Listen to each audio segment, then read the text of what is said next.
Hi. Sorry, first of all ಯಾರಿಗೆ ಸಾರಿ ಕೇಳ್ತೀನಿ. ಯಾಕಂತಂದರೆ ಇವತ್ತಿಂದ ವ್ಲಾಗ್ ಏನು ಮಾಡಿದ್ದೆಲ್ಲ ಅದು ಸ್ವಲ್ಪ ಎಡಿಟ್ ಮಾಡೋದೈತೆ. ಸೊ ಹಿಂಗಾಗಿ ಆ ವಿಡಿಯೋ ಮಾಡೋಕ್ಕೆ ಹೇಳಬೇಕು, ನಾಳೆ ಹಾಕ್ತೀನಿ. ಯಾಕಂತಂದರೆ ಸ್ವಲ್ಪ ನಾನು ಬೇರೆ ಏನೋ ಒಂದು ಪರ್ಸ್ನಲ್ ಕೆಲಸದೊಳಗೆ ಒಂದು ಮೀಟಿಂಗ್ ಒಳಗಿದ್ದೆ. ಈ ಒಂದು ಕಾರಣಕ್ಕಾಗಿ ಆ ಒಂದು ವಿಡಿಯೋ ಮಾಡೋಕ್ಕೆ ನನಗೆ ಟೈಮ್ ಸಿಗಲಿಲ್ಲ.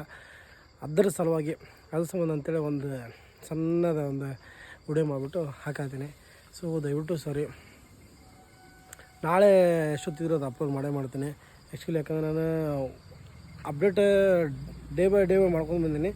ಇವಾಗ ಸ್ವಲ್ಪ ಈ ಒಂದು ಕಾರಣದಿಂದಾಗಿ ನನಗೆ ಅಪ್ಡೇಟ್ ಮಾಡೋಕ್ಕಾಗಿಲ್ಲ. ದಯವಿಟ್ಟು ಸಾರಿ, ಇನ್ನೊಂದು ಸರಿ ಕೇಳ್ತೀನಿ. ಇಷ್ಟೇ ಹೇಳೋದಿತ್ತು. ನಾಳೆ ನಾನು ಪಕ್ಕ ಅಪ್ಲೋಡ್ ಮಾಡ್ತೀನಿ.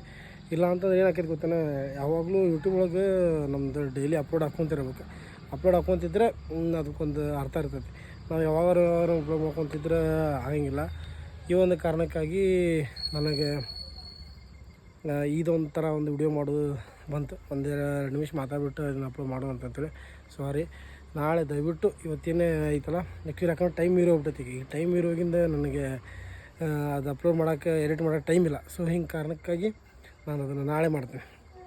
ನಾಳೆ ಏನಿದ್ರು ನಾಳೆ ಆಲ್ಮೋಸ್ಟ್ ಎಡಿಟ್ ಮಾಡಿಬಿಟ್ಟು ಅದು ಅಪ್ಲೋಡ್ ಮಾಡ್ತೀನಿ ಇವತ್ತಿನ ವ್ಲಾಗ್. ಯಾಕಂದ್ರೆ ಇವತ್ತಿನ ವ್ಲಾಗ್ ಸ್ವಲ್ಪ ಲಾಂಗು ಐತಿ ಮತ್ತು ನನಗೆ ಟೈಮ್ ಸಿಕ್ಕಿಲ್ಲ. ಆ ಒಂದು ಕಾರಣಕ್ಕಾಗಿ ಸಾರಿ. ಓಕೆ, ಮತ್ತೆ ಸಿಗ್ತೀನಿ ನಾಳೆ ವ್ಲಾಗ್. ಬಾಯ್, ಎಲ್ಲರಿಗೂ ಬಾಯ್.